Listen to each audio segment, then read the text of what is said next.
Where is the media? Print is definitely better than the electronic media. Firstly, there's propaganda news. Secondly, there's misinformation, fake news. And then there's the new thing of content creator slash influencers who are doing their own. And look at Kejriwal. Also. He's always on news. Like Amit Shah said in Parliament that Siddharth Patel said something in 1960. Siddharth Patel died in 1950. There's a mention of Biju Patnaik in the book. He was in the same jail as my father. And first time in India, the great Mahatma was shown black flags. Here this parcel bomb came, this parcel came wrapped in a white cloth. Then two other staff members tried to open it and it blew up, killing both of them on the spot. ये कम्बख्त पेशे से लिखता है, then he writes with a knife.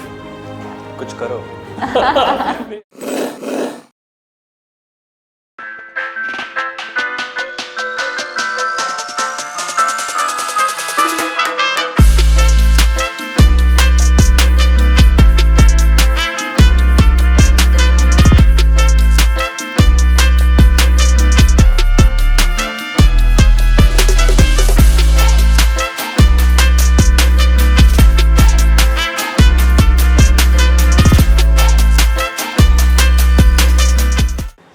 Welcome to another edition of Bocca Bytes, and today it's really a privilege because we got authors of a very special book, and they've come all the way for the first time to Odisha. One is to, of course, visit Odisha and travel, and of course this book is so special. They would like young, old, whatever generation people, because they connect so much with the heritage, culture and the legacy of India. So Pratap, a Defiant Newspaper is the book written by Shri Chandra Mohan and Joshna Mohan. We welcome them to Bocca Bytes. A bit about the book and of course about the authors. So what happens when a fearless editor and a fiery revolutionary stand up to empire, censorship and even terror? Founded in pre-partition India, defended by Shri Jawaharlal Nehru and shaken by a parcel bomb during Punjab's unrest, the newspaper Pratap became a symbol of resistance. Pratap, a Defiant Newspaper by HarperCollins India, also tells the untold story of Virendra Bhagat Singh's jailmate and a lifelong crusader of truth. The book is written by his veteran editor son Chandra Mohan and journalist granddaughter Joshna Mohan. I would like to introduce, and we are privileged to have Shri Chandra Mohan here. Thank you very much. A veteran journalist and columnist, Shri Chandra Mohan was the distinguished editor of the Hindi daily Veer Pratap for 40 years. Born in Lahore in pre-partition Punjab, he has been a leading voice in vernacular journalism, writing searing and uncompromising editorials, from penning his first editorial during militants in Punjab to travelling in Rajiv Gandhi's press entourage and later to Lahore with Prime Minister Shri Vajpayee. He has witnessed several eras of politics and media. Shri Chandra Mohan is the co-author of Pratap, a Defiant Newspaper. The book is based on his family's iconic Urdu newspaper launched in 1919. Pratap was more than just news. It was resistance, revolution and history in ink. Semi-retired, we'll ask about that, what does semi-retired means. He pens Maryaden, a weekly column for a national newspaper while managing several educational institutes in his hometown, Jalandhar. Journalism and education are his two passions, and he finds a way for both to complement each other. Welcome, Shri Chandra. Thank you. And of course, Madam Joshna Mohan, an award-winning writer and journalist with nearly 3 decades of experience across television, print and digital media. Joshna's writing blends journalistic insight with a deep sense of social responsibility. A former senior editor and senior anchor at NDTV, her journey led her to pen her debut book, Stoned, Shamed, Depressed, where she offers a stark, eye-opening look into the hidden lives of India's urban teenagers, revealing a silent crisis shaped by digital addiction, substance use, academic pressure, and mental health struggles, so relevant now. Based on the family newspaper, her latest book, Pratap, a Defiant Newspaper, a powerful legacy of fearless journalism, which she co-authored with her father, was released by HarperCollins India. A columnist for publications in India and abroad, her writings reflect societal issues and challenge the status quo, which she says is her family legacy. She brings this outlook to her podcast, Table Talk with Joe. Joshna is the recipient of the Sanatan Puraskar 2025 for literature. Welcome, sir. Welcome, madam. It's such a privilege to have both of you here at Bocca Cafe. Before we go into more serious stuff about obviously the book, which is, I think it's a privilege that people can read this book here in Bhubaneswar now. And we have the authors here. When you're talking about defiance and father and daughter, do you face that in family sometimes? Let me start with the outset by saying thank you to Bocca for having us over. It's a privilege and honor to be in the land of Jagannath Ji, which we are blessed today because we had never visited Orissa. And whatever little we've seen so far has been literally been an eye-opener. And thank you so much for getting us here. Well, the father and the daughter, well, there was actually never a problem because I'm quite an obedient father. So there was never any kind of problem. But seriously, because we were writing about the legacy of the family, so there could not be any differences. But yes, we are different generations, different upbringing, because my upbringing was that we came displaced from Lahore. In 46 we came 1 year. 47, sorry, we came at the time of independence. So we were brought up in those circumstances when the family was struggling. They had a better upbringing. And otherwise also there's a generational difference. But for this book, I think the outlook was probably the same. So coming to you, Joshna, about this defiance, since you come with a legacy of journalism and media. So while we are writing this book, you had no differences of opinion on how to go about it, because a book is, I mean, you have to have that many words. There are some compulsions also in writing a book. No, I think I'm just a little bit more emotional. Okay. So he had to calm down that emotions at some point and say, go back and write that one again. So that did happen with one chapter. I'm not going to tell you which one. But otherwise, by and large, no. I think we were pretty much, we knew where, we knew how we were going to start it. In fact, our editor at that time came up and said, don't start with the Punjab. We've started with the Punjab story. And she said, why don't you go in a chronological order? And we both decided, no, this is not what we want. This is our story and this is how we want to tell it. So I think we were pretty much on board, and I think we did it well. So this is your second book? This is my second book, yes. In fact, if we do get the time, we'll talk about your first book, which is so interesting. Sir, starting off with the first question, and obviously you relate more with that because you connect with both generations. Pratap was more than just a newspaper. It was resistance, revolution, and history in ink. What made Pratap such a powerful voice against the empire and censorship? Well, then the one word I would use, defiance. Defiance, okay. Because our grandfather has written that we are not vendors of news. We are not sellers of news. We have to stand up for the right of the people in those days. So we started, this newspaper started on 13th March 1919. 13th April was Jallianwala Bagh, and it was shut down by the British for full 1 year. Full 1 year. Just after 10-15 days of publication, it was shut up because we were giving out, my grandfather and my father were giving out the news unfiltered.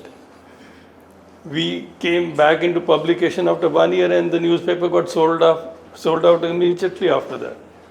And then the whole story of defiance and till 47. Uncompromising defiance. So that's made the newspaper, I suppose, different from some, but there were others also. I mean, I'm not saying that we were the only people who were defying the British. There were other Urdu papers, and there were also English papers at that time. They were defying.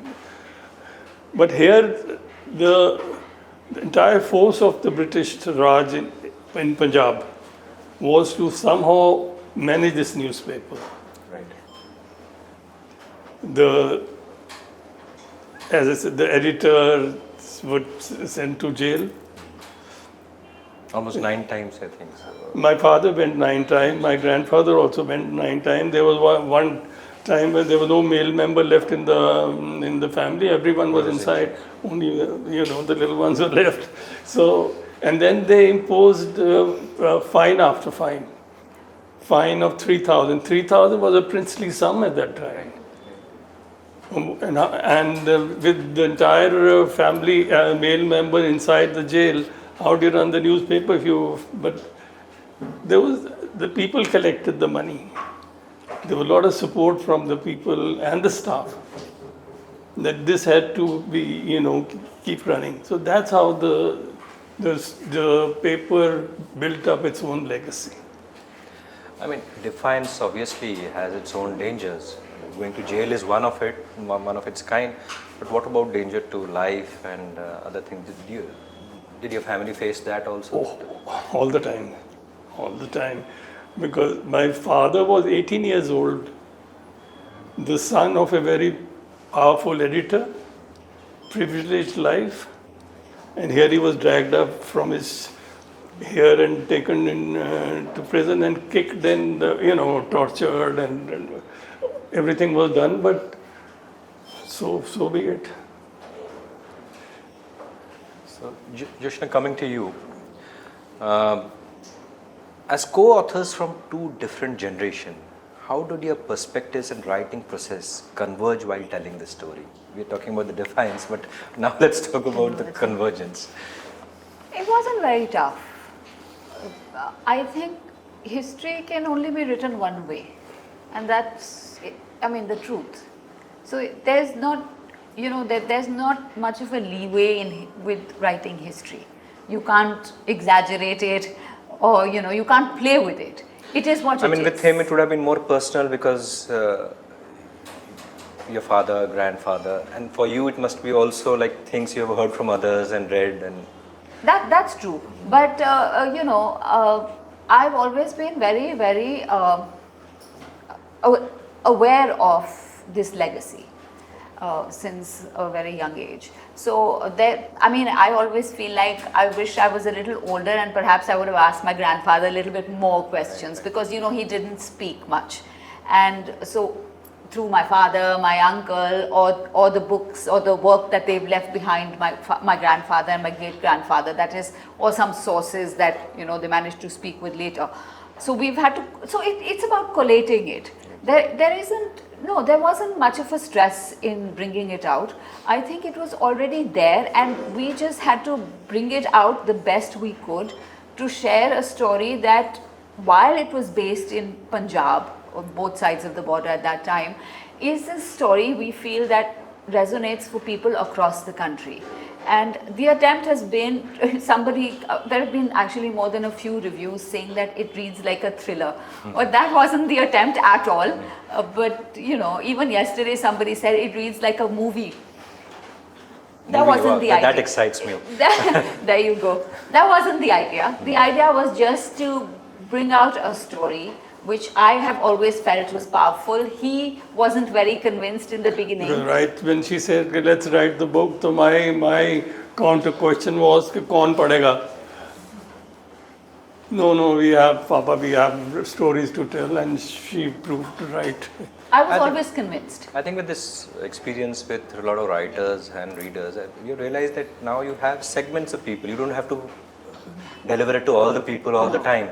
So there are few people, and in India there's a huge population. Few people interested could turn out to be a lot of people.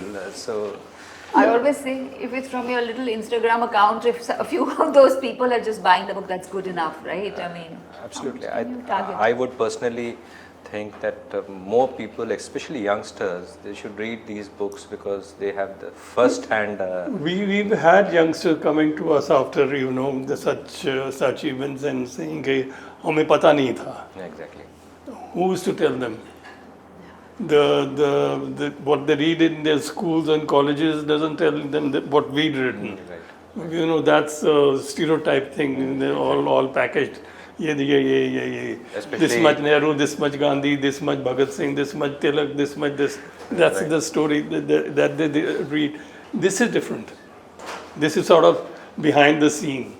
Like what the revolutionaries did, how they tried to blow up the Viceroy's train and failed.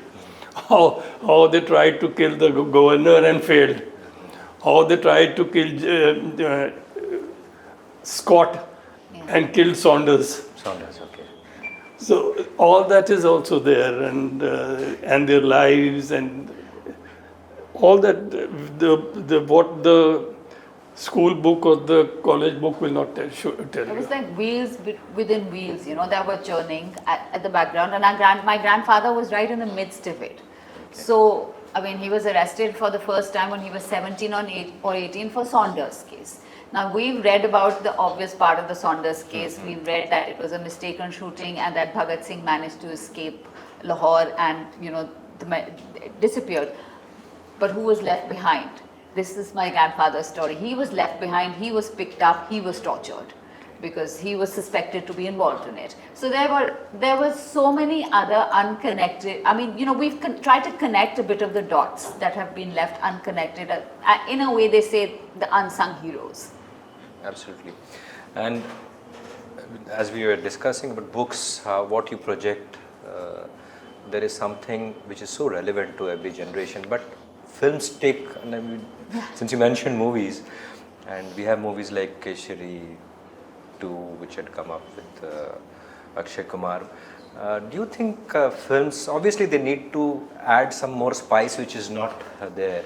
If Pratap, a Defiant newspaper, becomes a film, would you be happy with that? I'm sure you will be getting a lot of people approaching you for this. It's mixed feelings, because like you said, they'll always dramatize it a bit more than probably that is necessary. And yet, I mean, it's a story worth sharing. And I think it has a bigger reach. So let's see, I don't know. I'm not there Be open yet. to that, both of you. He doesn't know yet.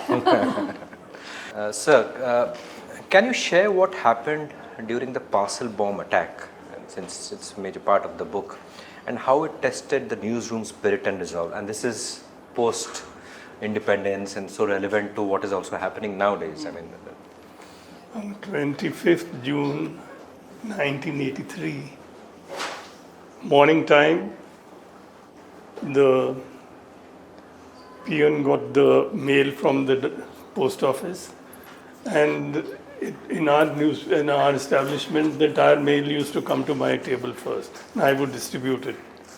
And here this parcel bomb came. This parcel came wrapped in a white cloth. So I tried to open it, but I couldn't open it because there's so many nails there. So I called somebody, Kolao. Even he couldn't open it. And then two other staff members tried to open it, and it blew up, killing both of them on the spot. One died on the spot, one died while on the way to the hospital. Both young, both with boys of 2-3 years old, newly married. So that was a very traumatic period, and to write about that thing was another painful. Going back to that time. You go back to everything the family faced, like when they were kids. They had to be taken off school because of the threat to kidnap them. Yeah. I mean, she couldn't go out for bicycling outside the gate because the CRPF people would stop her. You can't go. Ultimately, they were sent to school with gunmen. And I said, this is no childhood. So then we decided, to ship them all ultimately out of Punjab. So that price the family also has to pay, both in Lahore, my mother, my dadi, my grandmother, because the house got raided repeatedly. My grandmother was an illiterate woman, village woman at that time, those 1930s, and the house would be repeatedly being raided, everything taken out and all that. My mother, newly married, one small child at that time. I wasn't even born when my father was sent for 3 years to jail. She developed what is known as pleurisy, a kind of TB at that time. Lungs. And here during militancy, my wife had a breathing problem. So this is what the families, because the men are in the forefront. We used to go to work every day, even during militancy I used to go. And the wife doesn't know whether I'm coming back or not. So all that plays, that's the cost that the family pays. But then had to be going through sort of. This is actually, I just want to point out that this part is from the newspaper the day after the bomb blast with these two people who passed away. So this was, the newspaper came out the next day. We still managed to. We still managed. It's very tough. Even though, I admire the staff also. They lost 2 colleagues right in front of them. The resilience is part of the DNA of this publication after so many years. Joshna, you've been into mainstream media and you worked in a different media organization, which is not your family's. So, how did you relate with that? I know NDTV of those days was something we all looked up to for a lot of reasons. We'll come to that about today's mainstream media. Yeah, it was a good innings. I wanted to be in print media, and TV just started when I came out of college, and then I kind of realized that it pays more, it's a bit more glamorous. So I said, okay, let me try for a few years, let me see how that goes. But that just went on for like almost 30 years. So it was a long detour to come back to writing. But I've enjoyed every bit of it. I enjoy the mic. I would rather sit on your seat than mine. But no complaints, at all. So for us, when we were young, I think World This Week was our window to the world. Yeah. Every Friday it was there. It was. Now, of course, everywhere the world is all around us, and we're not very sure it's. I'll tell a small anecdote about her. She had just finished her bachelor's from Delhi when she got some job offer, and I think Rajat Sharma interviewed you for TVI. No, Rajat Sharma separately. His TVI I went to ultimately. And they selected her, and she says, "Sir, but I have a condition." They were quite surprised that we are the one who put condition here. This young little girl saying, "Sir, I have a condition." She says, "What is your condition?" She says, "I can't work after 6 p.m. So he says, "Why can't you work after 6 p.m.? Because my father says so." So that's the, but now of course. I did get that job still, by the way, but I didn't take it. Thankfully, I didn't take it. But later on, of course. Everything. NDTV and everything. This was a good journey for her. Yeah. Shri Chandamohan, I would like to ask you, having written through politically sensitive eras across so many years, how did you balance fearless reporting with the risks involved? Obviously, defiance has been part of your DNA, but you've gone through a lot, so maybe there would be times where you would want to balance things because you want things to also move on. I don't know. Did you make conscious decisions sometimes? No. The back of my mind was always the legacy. The legacy can also be a burden. Right. Because all the time people will say, this is what your father used to write, or this is what your grandfather was so fearless. Maulana Abul Kalam, he wrote about my grandfather. In Urdu, he says that ye kambakht teshe se likhta hai, that he writes with a knife. So that kind of thing was always in your mind. Of course, I mean, times had changed. Right. That was the British government. This is our own government. You cannot go into them with a knife. I mean, related to that, we don't know who we are also fighting against nowadays. yeah. Then you at least, okay, if you were the British, the Empire, you knew who you were writing. But now, at a regional level, at a community level. The most difficult part was during militancy. Yeah. You're fighting the British. You know who you're fighting the British. Absolutely. There was still some system. You're fighting your own government. The judiciary is there. The public opinion is there. The worst was when you were fighting the militancy. You don't know from where the bullet is going to come from. Yeah. Who's your enemy? Because it's so much of emotions and You don't know who's going to throw a bomb on you. We don't know from where the Parcel bomb came. Yes. That was a very difficult period. पता नहीं किधर से आना है. The British still had some rules. You could still, like my father, when he was to appear for bachelor's, BA, the jail refused. My grandfather went to the British magistrate that you cannot deprive him from his education. The magistrate ordered a special center for him for only one person. I think to the railways police was one room only for Virender. Inside Virender, outside a constable and a supervisor inside with him, so that he could sit for his exam. That is the British. So there were some systems in spite of everything. Here also with your own government, right? These days the ED or whatever, but still you can fight.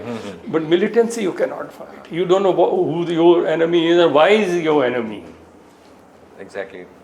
Terrorism and militancy, because you won't know who's your and where they come from, what is the... And the bomb was not the only instance. I mean, there were other threats, there were other car chases, so it was not just, it didn't stop here. Jushna, based on your extensive media experience, how do you think the values Pratap upheld stand in contrast to or complement today's journalism? Because they're not there. 1983, now we're in 2025. It's such a difficult situation. Media is at change now. Media is at its lowest depths at the moment. And we don't know whom to call a journalist, whom to call media. That's also become a difficult thing. So firstly, you don't know who. Firstly, there's propaganda news. Secondly, there's misinformation, fake news. And then there's the new thing of content creator / influencers who are doing their own bulletins on social media. So really, I mean, sometimes I don't envy the people for getting confused, because they will be like, this is the truth, but it's not the truth, right? It's and very WhatsApp University, as we call it, I think is the worst of the lot. So no, television news is plummeted to, every time I say can't go lower, it does go lower. So, we'll see what comes next. I mean, there's so much clutter. I mean, if you check out some news somewhere and you have podcasts from all over the place, I think people have this inherent desire to be on front of the camera and become a news reader, which was like everybody looked up to news readers. Now they want to just... I say, we were trained in this profession. We were trained, we used to get, when we were in NDTV, professionals used to come from abroad, we used to have training sessions. We were sent out to learn how to report. We were sent to the studios and we were grilled on how to read the news. Now you look up, now you look down, now you speak. We were trained in it. Right. When I look at everybody doing it, and everyone thinks that because they have access to a mic and they can start speaking because, just put your phone camera now, makes them all a journalist. I said, no. I mean, I admire the confidence of people, I guess. I think we now need an app which filters stuff, like you can sort and get what kind of news, how much of relevance. And so many, I've got like old friends from NDTV and everyone has been talking about how some of us, we should just get together and do something, like a collective or something, and bring authentic news back. It's very tough though, I'll be honest. I think the time has come, but how do you go about it? Yeah, that's my point. Because technology is always further than... It's not even that, it's also like, can we? In this environment, it's either we go this side or we go this side. Is there that authentic space left? I don't think so anymore. I think with technology, both of you would agree that hyper-local news can become more relevant and is becoming relevant. But then that issue also... Print is still better. Obviously, Yeah. yeah. Print is definitely better than the electronic media. And if you want to be sure of something, rather go back to legitimate print. The newspapers are still doing, some newspapers are still doing great job. I say, I mean, after Operation Sindoor, I mean, the reliable information came from newspapers. It was literally like a reality check that, you know, that whole death knell of newspapers, you had to take it back and say, thank God newspapers are still there. That you can still pick up and tell the world, see, Karachi port was not taken. And also regional news. I think regional news is finally coming into its own. That's my assessment, that for long it's always been Delhi as the center and big cities as the center, but I think regional news is doing some remarkable stuff. I have been in some way part of media, worked in television, radio, FM, stuff like that. But for Odisha as a regional, in fact I have also discussed with your friends in Delhi, that some regions, some states take the cake in news. Odisha particularly has always been known for the wrong reasons, you know. Some, I won't say small, something happens somewhere and then Odisha, that gives a different kind of, so maybe PR is also something which is now a dying art, positive PR which needs to work also for regions and states. And Yeah, so I think Odisha never got its place. Never got its due. Maybe because you didn't create sufficient nuisance. yeah. Yeah, possibly. Even political leaders. Yeah, like Bengal. Bengal is, there's always something going wrong there. So they're always in news. Because, I mean, Odisha didn't do that kind of a thing.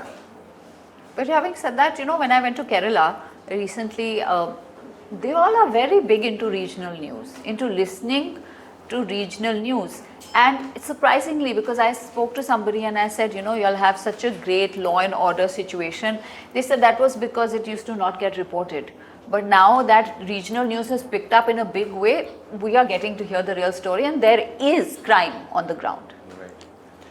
Odisha, obviously, relatively, the crime scene is, I mean, we have had issues for a long time for women's safety and all that, but that I think compared to other states is in a much better situation. But entrepreneurship, stories about heroes and, you know, real life heroes, those things don't come out so much. And it's always taken as a state where, you know, there's some mining happening, there's like, we have everything, we have beaches, we have mountains. But the political connect, do you think it's very important to get you on the news front? I mean, if you have politicians who are speak more or are more louder. I mean, look at Assam. Assam may not be doing anything, but the leader is, you know, he gets the news and he gets the headlines. So I suppose, yes. And look at Kejriwal. Absolutely. Yeah, also. He's always on news. Yeah. Absolutely. So I think our politicians and other people need to be more national and international in what the take is. I mean, you know, Naveen Patnaik, I was saying, did great for Indian hockey. And I mean, I kind of think that was one of the best things that has happened to Indian sport. You know, the way hockey was uplifted. But never got that much credit. But Yes. Never got that much credit. Because when the World Cups happened, we got all the news here, but I checked out on what's happening in the national news and all that, it was not there. And it's such a huge thing. Huge. It was literally resurrecting hockey. So what would you suggest, both of you, to journalists and the local media, whether they are on print or, because we're also seeing a lot of print media, they have a legacy, but they are also slowly going out, the vernacular media, for whatever reasons. So if new people can start media every now and then because of the social media, but people want to get into print media and stuff like that. So how does a regional player or a journalist or aspiring journalist work on it? It's a very tough question, but what I would say, the pressures will always come. It's not necessary that the pressure will be ED or CBI. Okay. It may be your local MLA, Right. or even your local councillor or somebody. That those pressures you will have to face. if you want to be in this profession, or don't come in. You can face pressures even in the newsroom now. I mean, your editor may just get a phone call and you can't carry that story. Like, I think Khrushchev said that if you're scared of fire, don't enter the kitchen. So if you want to enter the kitchen, be prepared for the It's fire. a double-edged sword which should overcome. Yeah, that's it. And also go beyond social media to get your information. I think for the young generation, that is But a must. it's very heartening that, podcasts are coming, YouTube is coming, news is getting out. Yeah. Somebody UK somewhere is saying something. Which People are now aware. Yeah. What the mainstream television is doing, two things they do: what to give and what to stop, both. They will stop anything connected with the opposition, and they will, give whatever the government does a thing. But the real news does come out, and you can. Earlier we had this grapevine, little bit of gossip, which was also true, but people would not put it in mainstream media. And I remember you had these small publications which would maybe print 30, 40 prints and place it somewhere. Sometimes it was used as blackmail or something also. But I think now this whispers in the corridor, what we are thinking amongst friends and talking about, it's now again there in podcasts. So people are... People are aware now. People are aware now. Also Twitter and X and fact checkers, people like Zubair and all, they are so brilliant because they don't miss a thing. So you can say this never happened, but the digital footprint, let me put it But I think again that social media issue, especially in YouTube and Twitter, the anonymity is also a problem. I mean, people 100%. troll and stuff like that, 100%. and so Huge problem. even individuals don't, and why would they have the guts to? Huge problem. I mean, in these WhatsApp groups, we are all friends, school, everybody's debating and hitting each other out, but they won't come out on The regular huge media. problem. Huge problem. With misinformation and AI-generated content becoming widespread, how can modern newsrooms rebuild public trust and credibility? Taking on what we are discussing, because this is happening so fast. Don't trust. Don't trust first. Don't trust. Use your brains. Go seek knowledge yourself. I mean, the WhatsApp you mentioned, a lot of people are, they get message and pass it on. Forward it. At least go through it. See the background. Like Amit Shah had said in Parliament that Sardar Patel said something in 1960. Sardar Patel died in 1950. Yeah. So ill-informed and... So if the Home Minister can make a blunder, anybody can. So don't trust what you get on WhatsApp. Fact check all the time. Or just stop watching TV news. Simpler. I think the news at the moment is not worth watching because even when they spread fake news, sometimes it's intentional. I mean, there's the news agency that shares news with all the channels agenda. has an agenda, will spread out, false information, and I've seen it. People have flagged it and said this is wrong information. I have seen that for 24 hours they have let that narrative build, then withdrawn it. By that time, wo khabar sab jagah pahunch gayi. So on a conscious and subconscious level, it starts settling in. I always feel like if you want a better journalist, you want better media, you have to stop watching them. Jab unko hit hoga, when people have stopped watching, when the advertisers go, is the only way to hit people who are spreading all this. Then I think regional news is better. And sometimes I think people themselves, I won't say to be blamed, because they want to watch It's what they echo believe chambers. in. There's echo chambers. That's happening too. right? That's happening too. Yeah. So they don't want to watch anything, and that happens more with middle-aged people.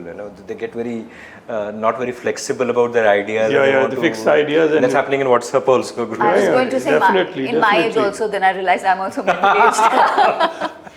But yeah, it's what is called the confirmation bias, right? yes. You want to just confirm what you want confirmed. Yes. So you don't want to watch anything which is.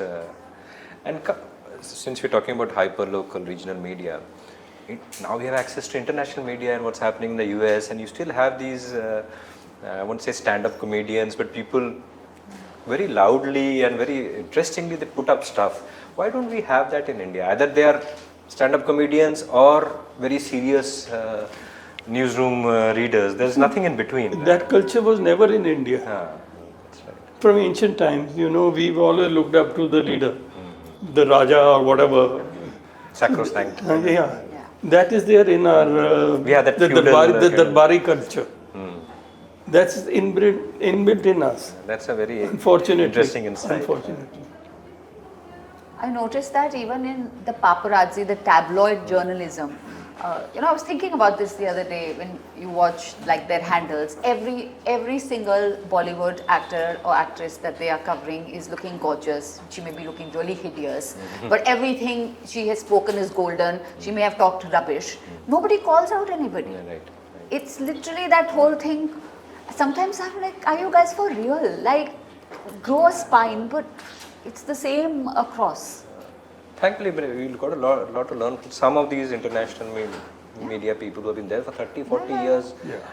I mean, people may not like what they're saying or what.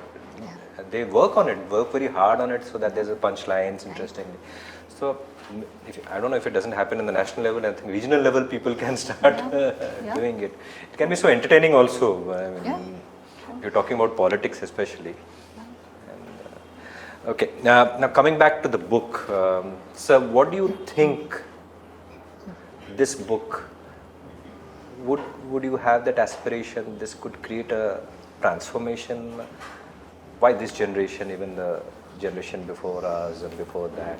Because I think these kind of books, obviously you believe in the book, people need this kind of reading in books because that's the way, because you're connecting with history to now. No, the intention was never such. Intention was only to inform. I mean, we are not preaching. If you read the book, at least preach it. There are some books that preach it. There is no attempt to preach. Basically, since we've both been journalists, it's sort of a reporting. So the narrative is there. And especially for me, I've been an editorial writer. Now, when you write an editorial, you have a limited space. In that limited space, you have to, hammer in whatever you want to say. So, all the best lines are hers, because I have no expression. I've only been hammering things. So the attempt, both journalists, we were never preaching anything. We have recounted the stories and left it for the reader to make up his or her mind.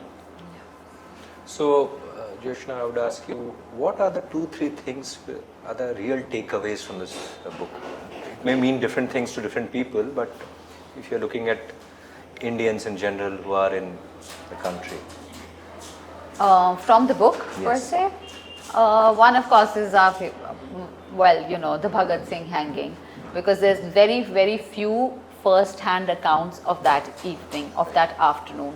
So this, that we've spoken about through the eyes of my grandfather, what happened, how they came out of their cell, how they went across the jail to the hanging, I think is, every single time it's a goosebump moment, So that for us, for sure. Punjab was important, because we've always felt that there is one side of the story that has been missing. I don't know how much everybody knows about the Punjab story, but if you look at it, it usually starts from Operation Blue Star and then goes to Delhi riots. But what had already happened with our family was before Operation Blue Star, so killings had already started. So we have just attempted to complete that story. I think it was very important that there was a part of that story that was missing that we have tried to finish. And thirdly, I think is the chapter that is very close to my father's heart, which I will let him speak about. Yes, sir. The Mahatma Gandhi. Yeah. This chapter about the relationship between Mahatma Gandhi and Bhagat Singh, and why the great Mahatma didn't do much to save their lives. So that was a very difficult chapter for me to write. I don't think that has been covered anywhere. No, we've done it. Because we've all been great admirer and still am of the great Mahatma, the greatest man of our lives, or But I do feel that at this particular juncture, when these three lives were in danger, Bhagat Singh, Rajguru, and Sukhdev, I feel that he failed the nation. And I've written as much. Because he believed in non-violence, fine. And he felt that their ways were very violent. But what could be more violent than hanging three young men? And why didn't the Mahatma try to stop that? Did Mahatma Gandhi say anything? No, Mahatma Ji at that time was in The Irwin Pact. with Lord Irwin. They were having conversation regarding the Gandhi-Irwin pact in which the political prisoners were brought out of the jails and the revolutionaries were left, including our father. They were left in the jail. The rest of them were brought out. But Mahatma Ji did not, he did a lot of satyagraha, he did a lot of dharnas, bhuk hartal, whatever. He didn't do it for these three people. And there was, after they were hanged, there was this Karachi Congress Session. The session. Karachi session. And first time in India, the great Mahatma was shown black flags. Because of this. Nehru said, Bose said, please do something. But for some reason, the Mahatma, didn't do, and it's written that the viceroy then felt that if the Mahatma is not, putting pressure, let's go ahead with it. That could have made a difference. But in fact, I think we've quoted Bose saying that, the Mahatma put more pressure on prohibition than he did on saving the lives of these three men. So he was quite blunt about it. That's a very, very relevant and interesting perspective, because nowadays people are saying that about terrorism in Kashmir and that incident. People are condemning terrorism but not condemning Pakistan. So sitting on the wall. So that's what media is taking different sides on. So that is international media or international politics. What, if you would get Pratap again on the forefront, what issues would Pratap campaign in the current socio-political climate, and how would it navigate today's media ecosystem? Pratap shut down. That's what I'm saying. If hypothetically speaking.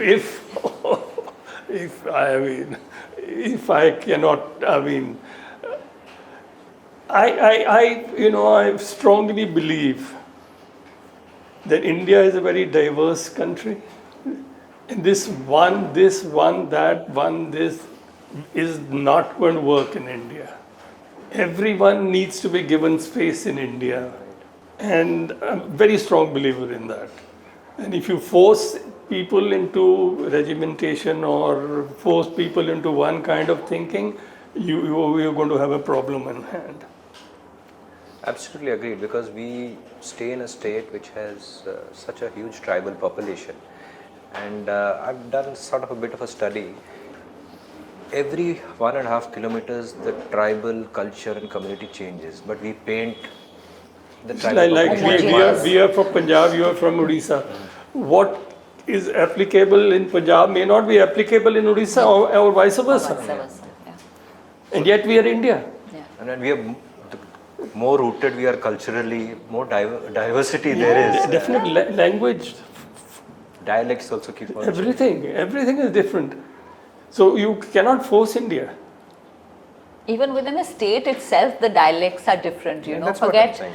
Forget state versus state, or, from one state to another. And sometimes people use that to divide communities. So if Pratap was still there, I would be taking this stuff very strongly.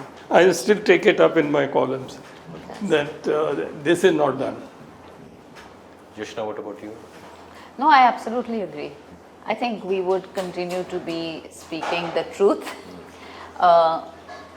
Because, I also say that हम कब से journalism बोलते हैं कि neutrality पर जब goal post बदल जाते हैं then that neutrality angle also changes a little bit, right? Then you have to flag what is unfair or what is uncomfortable or what is wrong. And now there's this issue, I think earlier media was talking about generic issues and things which relate to communities, societies, but now you have people direct, even mainstream media directing individuals. We have local media, we are seeing that some raids are happening, they're going into their houses and showing it's good or bad, but it is really going into the privacy and ultimately what happens we don't know, but they're using it in such a painting people in black and white. There's also so much aggression in society. That's what we were discussing, that that line of that you were always scared of the law is blurring. That lawlessness is just, everybody can just get up and sit in a flight and slap somebody. Jisko jo man kar raha hai, it's free for all. Somebody can slap, somebody can shoot and put it on social media, so everything is happening. So there's a lot of issues to be taken up. Agreed. It's a difficult time for Pratap comes with more defiance. I think you'll have more things to connect with. Yeah. So, as you would know, this is also new age media which has rapid fire rounds, and you are a television anchor. So let's, whatever you please, in one word, 2 word, and a phrase. First, Joshna, 1 word to describe Pratap other than defiant. I was going to say defiant. Legacy. Sir? Liberal. Liberal. Wow, that's interesting. Print, TV, or digital? Your preferred medium to consume news. So, you make a choice once. Print, TV, television, or digital? Print, sir? Print. Great. This could be difficult to answer, but you can still. The bravest journalist you admire, past or present? My grandfather. Fantastic, sir. My grandfather. That's our grandfather's father. My father's father. What's more powerful, the pen or the platform? Like you're saying, media or the journalist? The pen. The pen, sir. I think so. Okay, great. A news headline that stayed with you forever. I mean, you can think about it. I mean, something which. I was useless at writing headlines. So I'm like the wrong person to think that this is going to take time. I guess this one I was just going to say. Right. This one. Acha. Shri Virendra ki Hatya ka Prayas. Prayas. Okay, great. And that's the headline, and that's the right on the front of the book, on the cover page. Fact or speed? What's your priority in a newsroom? I mean, when you watch news also. Oh, fact. Fact. Definitely the fact. Okay, this is interesting. If Pratap had a Twitter handle today, what would its bio say? Pratap, truth, dot, defiance, dot. One more thing you can add. Incorrigible. Incorrigible. Yes. Okay, that's interesting. Yeah. Truth, what did you say? Truth? Defiant. Incorrigible. Okay. One thing modern journalists are getting absolutely right. You know what they're getting wrong, but or is that difficult? Modern journalists are getting right. What are they getting Their right? dress. Nothing else. Not even the way they speak. Well, this is definitely what they're not getting right, is the screaming and the yelling. They have forgotten what a basic conversation is. And it's just, they need to always send to school to understand, if you're getting a guest to a studio, this is how a conversation should be. I think the panelists themselves are also in that shouting. But you don't see any shouting on BBC, you don't see any shouting on CNN, even on Al Jazeera. Yes. Yeah. There's no shouting. Why do our people shout so much? You've never seen Prannoy ever shout. No. I mean, if you go back to it, never. Half of the time you don't want to watch television or any discussion because they're shouting so much. You don't have to be uncivil. Yeah, that's the thing. Agreed. One thing that breaks your heart about today's media, I mean, there could be many things, but... Television news. Television news. When it's no longer media, I would say that. Where is the media? Where is the media? Right. It's sad state. Because, it kind of takes away, I mean, we have to accept that now, for us, media is over. And that is very, very sad, because in our heads and minds, we still have a lot to give to this profession, but there is nowhere to go. So you don't think there will be a sequel to this book? We never know, but or maybe we'll write something else. Fantastic. Truth in journalism, idealistic dream or achievable goal? I mean, Both. It's a mixture. It's a mixture. You cannot be 100% truth. Sometimes you have to hide also to save the society. I mean, your truth has to be as good as mine, that kind of. So it's, I think, a mixture of the two. What about you, Yash? Same, it needs intent though, whichever way you look at it. Intention should be fine, right? When the That's very intention is bad, then everything goes wrong. For both of you, this is your first visit to Odisha. Did anybody in your family, grandfather, anybody ever visited Odisha? No. I forgot to mention. There's a mention of Biju Patnaik in the book. Yes. Okay. He was in the same jail as my father. Okay. And they were both had health issues, and they were both in adjoining rooms in Mayo Hospital of Lahore. So that is one connection of Odisha. And I remember, And he had cycled all the way to Lahore from, I think, Odisha. Or I don't that know. was one of his. I don't know. He had done a lot of brave stuff on his own. After partition, I remember I was a small child that this tall gentleman in dhoti and kurta, he had visited our house in Jalandhar. Fantastic. And that's there in this book. That I forgot to mention, but otherwise there's a reference to Mr. Patnaik in the book regarding when they were in jail. He was jailed with my father in Lahore. But that later part I forgot. Otherwise, there has been no connection with Odisha. Sorry to say that. Can we look forward to, of course, other regional languages are there, Odia translation of your book? We'd love to. We'll get the right kind of translator. You can put us through to someone. We will do that. That's our promise. We have friends from media and everybody. And We would have no objection. We to have it. absolutely We would have no objection at all. That's great news. What do you think, your perspective of, maybe 3-4 days later I'll call you back and I'll ask you what you've seen in 2 days in Odisha. But right now, what do you think about Odisha? From your perspective from media and your present visit? Look, we started with Kalahandi. But we learned that Progress. it had progressed during the earlier Chief Minister's time. I don't know about the present one. He done a lot. And so far, what we have seen in these 2 hours, I mean, we've both been very impressed. We probably seen the best part of Bhubaneswar. We have to go out and see. Yes, Bhubaneswar. Otherwise, like you mentioned about traffic, I've also been to other cities. We are very proud about, I don't know how many of the audience, because they get their challans sometimes. Or not very. We find, this city much more disciplined than my own. My own in Punjab is chaotic. Nobody wears a helmet. Everybody does here. I've noticed. So that we were actually a cultural shock sort of thing. That Reverse cultural shock. but this In a good way. because we always thought of Punjab. Everyone is going everywhere. No one is wearing a helmet. No one. Here, everyone, the driver. And they were following the traffic rule. वहाँ तो कोई traffic rule follow ही नहीं करता. And I had to literally, I saw the streets and I was like, is it Sunday? Because, it wasn't really crowded. It was great. Some of the streets, of course, gets crowded during the evenings and all that, but Nice, very relatively. nice. We've had a good We first will go to the impression. crowded area tomorrow.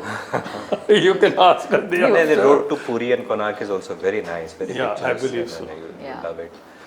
And I don't know which city has an airport inside the city, and Bhubaneswar, I think they're planning an airport in Puri. That's also won't be too far. But other cities, you would know they're so far off the airports. No, great first impression. So thank you Thank you so much once again for giving us time. Thank you for having us. Sir मेरा नाम पवित्र कुमार पंडा है, मैं Biraja news का एक reporter हूँ। जब आतंक के खिलाफ जब खड़े होते हैं एक क्रांतिकारी, तब क्या होता है sir? Bhagat Singh yes was anti-terrorist. Bhagat Singh was not a terrorist, and he has written, "We are not terrorists. Yeah. We don't want to shed shed blood. These terrorists shed blood intentionally. That was the difference between what the revolutionaries were Creating terror amongst people. and these were terror. If Bhagat Singh had been here, Bhagat Singh was a socialist, almost a communist. And we have written that his niece has said that when they were taking Bhagat Singh, जब भगत सिंह को जब वो लेके गए फांसी के लिए, तो उस टाइम वो लेनिन की किताब पढ़ रहे थे. जी sir. And he told the jailer, ठहर जाओ मुझे, let me finish it. So that was Bhagat Singh's thinking. He was the least communal person at, you know. So Bhagat Singh would have stood against terrorism definitely. Okay sir. Thank you sir. Anybody else? So my question is, what lessons can young people learn from Pratap and its story? We have not tried to give any lessons. Look, I've just said we're not preaching. preached. We are both journalists, and journalists are not supposed to give lessons. The lessons is up to you what lesson you take from it, right? So we didn't try to give any lesson actually. I mean, I hate somebody who gives me a lesson. In fact, You can tell us once you finish reading the Yeah, book what, yeah. what you took out of it. yeah. She is in fact in charge of the Bocca bookstore, Oh, that's and it's your job not exactly to push but to encourage people to read Yes. this book because this And once you read, you let us what lesson you've learned. Yeah. Because it's a great book, you know. I mean, now that Independence Day is around the corner, so this is actually like the perfect, I should put it up once again. This is actually, I'm going to do a plug. I'm saying I'm doing a plug. But you know, this is the perfect book actually to read about freedom and independence. आपने revolutionaries की बात कही थी. There is a very interesting story in the book about Bhagat Singh and Chandrasekhar Azad. Chandrasekhar Azad was the head of these revolutionaries those days. वो सबको 4 आने रोज के देते थे खाने के लिए. Every person was given 4 annas every day for their whatever chola kulcha or whatever they wanted to eat. It's in the book. Bhagat Singh was very fond of cinema. And Azad would say that अगर तुम पकड़े जाओगे तो cinema में पकड़े जाओगे. Anyway, one day Bhagat Singh went to the cinema and spent his 4 annas on the cinema, and he had no money left for his food. And he didn't have the guts to ask Chandrasekhar Azad for 4 annas more. That's the kind of, you know, the people they were. Then of course somebody, you know, helped him to get 4 annas. What I'm trying to say is that these people who did not even have 4 annas to themselves, look what they did for the country. yes. That you still remember Bhagat Singh today, he was hanged in 1931. And he states for the youth, especially in North, Yeah. he's a greater hero than even Gandhi. They didn't have 4 आना for food. 4 आने वो देते थे उस time. So this is the lesson, one of the lessons from the book, that if you want to do something, money may not is not important. Earlier, a journalist used to receive a lot of respect, but now they don't. Why, sir? Because the profession has come down. Yes. You know, I mean, I know from my side of the country that an editor of newspaper was the top person of the area, above any government officers. Now you or have to thing. find out who's the editor Yeah. of the newspaper. Because you could go to him or her with your complaint, and you know, when the standard came down, you became ordinary. आप आम बन गए हो, खास नहीं रहे. समझ गए? जी. You no longer special. During the emergency, Lal Kishan Advani had spoken about the journalists at that time. When they were asked to bend, they preferred to crawl. Crawl. Yeah. Same is happening now. Yeah. You have journalists who are crawling, not even bending. Yes. Ma'am, in the beginning you rightly said that, the book takes you back to the period, when Bhagat Singh and other revolutionaries, they escaped, as a part of the Saunders murder case. And most of the people really don't know about the actual story of your, late grandfather, who was also a great revolutionary at that time. So my question is, in today's period, how the youngsters and people, they get to know, through what mediums we can get to know the real story and how they can actually learn something from it? Where are the facts? Check the facts. Read the book. Which is why we are here. To spread the word as much as we can. Also because, as I said, history is also being diluted, Yes. tweaked, all kinds of version, and we have history as it happened. But unfortunately, even there's a churning in society, there's also a churning in the literary field. Certain kinds of books are promoted a bit more heavily than the others. So it's very important for us to bring the book to as many viewers as we can, but it's also very important for us that people like you share the word around. Give us reviews, talk about it, read about it, because we've done our job, but as we've learnt, it's only a job half done, because it's taking it to the readers that is way tougher than writing the book. So for that, I think we need support of people especially young people like you. You guys on your social media or whatever. I try to spread the word. Bhagat Singh, when he was hanged, what is your age? So I'm 21. You were 23. Yeah. And he's left so much literature. Yeah. So much is written at the age of 23. तो आपसे 2 साल बड़ा था. Yeah. कुछ करो. Don't become what I'm saying is don't become Bhagat Singh, but what I'm saying is that everyone is capable. 23 years old, and he's arguing. Yeah. And then, there is in the book also that a friend of him, Prannath, who was a lawyer, he says, "Why are you wasting your life?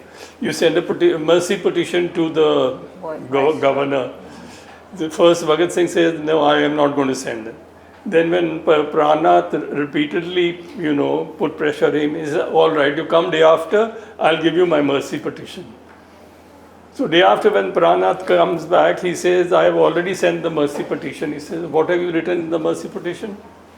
Mercy petition, Bhagat Singh writes that you say that we have waged a war against you, which means we are war prisoners. Please get your army to shoot us.